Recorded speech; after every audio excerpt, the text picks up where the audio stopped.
نماز کے متعلق فرمایا جس کا میں پہلے ذکر کر چکا، من ترک الصلاۃ متعمدا فقد کفر، جس نے جان بوجھ کر نماز ترک کی اس نے کفر کیا۔ یعنی ایک نماز قصدن جان بوجھ کر چھوڑ دینا، یہ اس کو کفر پر محمل کیا گیا اور اس کو کفریہ عمل کہا گیا۔ جو جان بوجھ کر نماز چھوڑتا ہے وہ کافر ہو جاتا ہے۔ حضور کی اس حدیث سے یہ مفہوم نکلتا ہے۔ ناظرین کرام، یہ نماز کی اہمیت کی طرف راغب کرنے والی احادیث تھیں۔ اس کے علاوہ اگر ہم حکایات کی طرف جاتے ہیں تو بے نمازی جو ہے اس کے متعلق اتنی حکایات بھری پڑی ہیں کہ اگر انسان ان کو پڑھنے لگ جائے، جن میں سچی حکایات بھی ہیں، تو انسان کی عقل دنگ رہ جاتی ہے اور انسان پریشانی کے عالم میں آ جاتا ہے کہ نماز کا ترک کر دینا یہ انسان کو کس قدر جہنم کی طرف دھکیل دینے والا عمل ہے، اور یہ انسان کو کس قدر اللہ سے ناراضگی مول لینے کا سبب بننے والا عمل ہے، اور یہ انسان کو کس قدر ذلیل و رسوا کر دینے والا عمل ہے۔ انہی واقعات میں سے ایک دو واقعے میں آپ کے سامنے عرض کروں گا۔ جیسے حضرت موسیٰ علیہ السلام کی قوم کی عورت کا ایک واقعہ ہے کہ حضرت موسیٰ علیہ السلام کی قوم میں ایک عورت تھی، وہ حضرت موسیٰ علیہ السلام کے پاس آئی اور آ کر کہنے لگی، اے پیغمبر خدا، میں زانیہ بھی ہوں، میں قاتلہ بھی ہوں، میں نے زنا کیا اور اس زنا سے جو بچہ مجھے تولد ہوا، جس بچے کو میں نے جنم دیا، اس بچے کو بھی میں نے قتل کیا ہے، لہٰذا میں آپ کی بارگاہ معافی طلب کرتی ہوں، اللہ سے مجھے معافی لے دیجئے۔ حضرت موسیٰ علیہ السلام نے جب یہ بات سنی تو آپ نے فرمایا، اے عورت اٹھ یہاں سے چلی جا، تو اتنی بڑی گناہگار ہے کہ کہیں آسمان ہمارے سروں پر نہ گر جائے۔ حضرت موسیٰ علیہ السلام نے اس عورت کو جب بھیج دیا،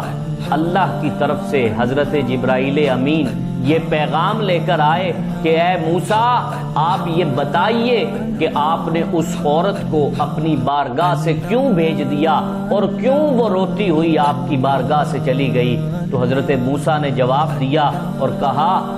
اے جبرائیل، تو نے دیکھا نہیں تھا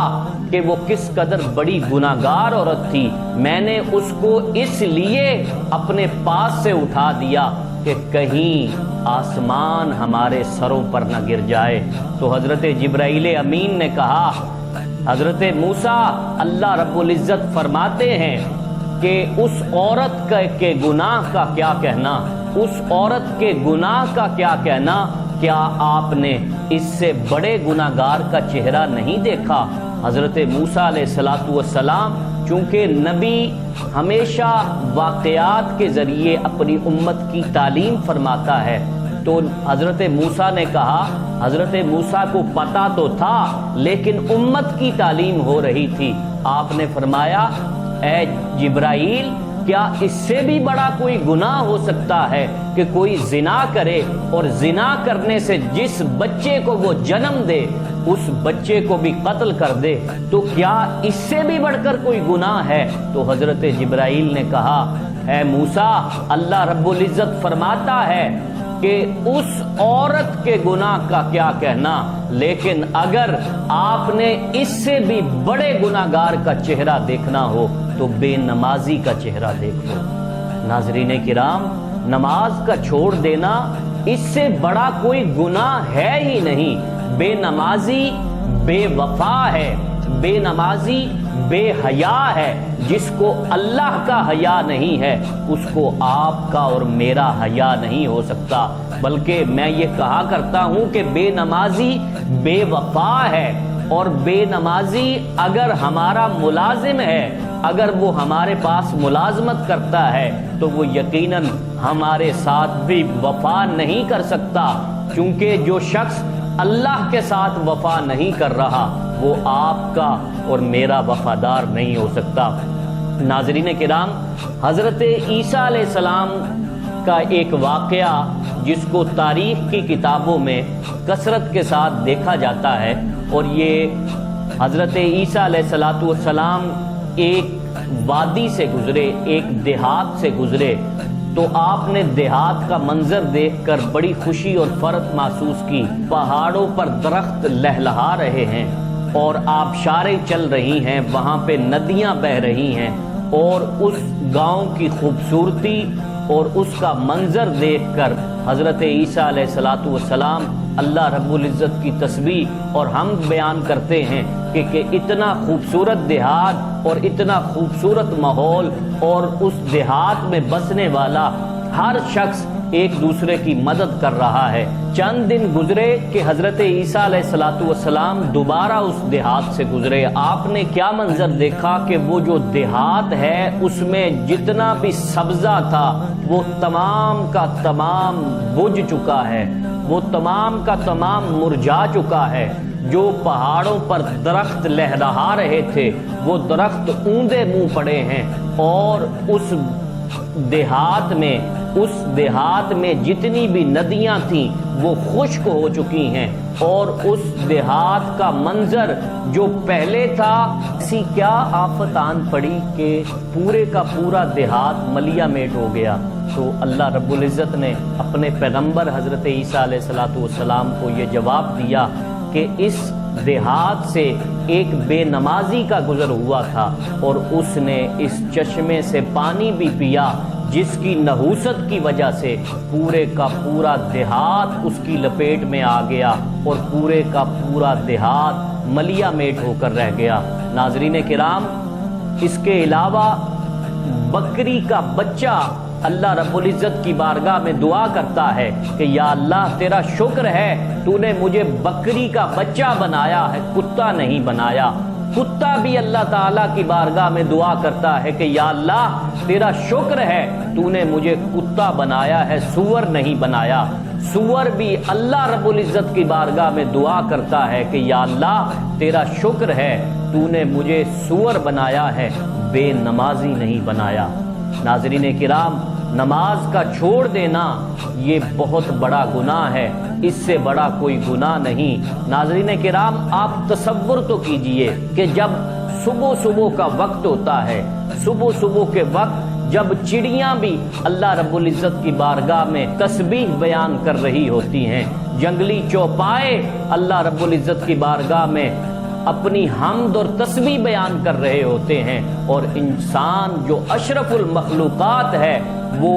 اپنے بستر پر پڑا خراٹے لے رہا ہوتا ہے۔ ناظرین کرام، اللہ رب العزت نے جہاں تمام مخلوق کو اپنی عبادت کے لیے بنایا، وہیں انسان یہ جو اشرف المخلوقات ہے، تمام مخلوقات سے افضل اور اشرف اس کو بنایا گیا، اس کو بھی اپنی عبادت کے لیے پیدا کیا۔ بلکہ علماء نے لکھا ہے کہ اللہ رب العزت نے جتنے نباتات بنائے، یہ تمام کے تمام نباتات یہ قیام میں ہیں، اور جتنے چوپائے بنائے یہ رکوع میں ہیں، اور انسان کو پیدا ہی اس لیے کیا گیا کہ انسان سجدہ کرے تو یہ عبادت کا پورا منظر مکمل ہو جائے کہ جنگلی نباتات قیام میں کھڑے ہیں، چوپائے جنگلی رکوع میں ہیں، اور انسان جب سجدہ کرتا ہے تو عبادت کی شکل مکمل ہو جاتی ہے۔ لیکن اگر انسان اللہ رب العزت کے اس تخلیق کا مقصد ہی نہ سمجھ سکے اور وہ اس عبادت نماز کی طرف ہی نہ آئے، تو پھر اس انسان کو انسان بھی نہیں کہنا چاہیے۔ قرآن مجید جھنجھوڑ کر انسان کو دعوت فکر دے رہا ہے کہ ما سالککم فی سقر، کہ آپ کو کس وجہ سے جہنم میں ڈال دیا گیا، تو جواب دینے والے کہیں گے قالوا لم نکو من المصلین، کہ ہم نماز نہیں پڑھتے تھے، ہم نماز کے تارک تھے، اسی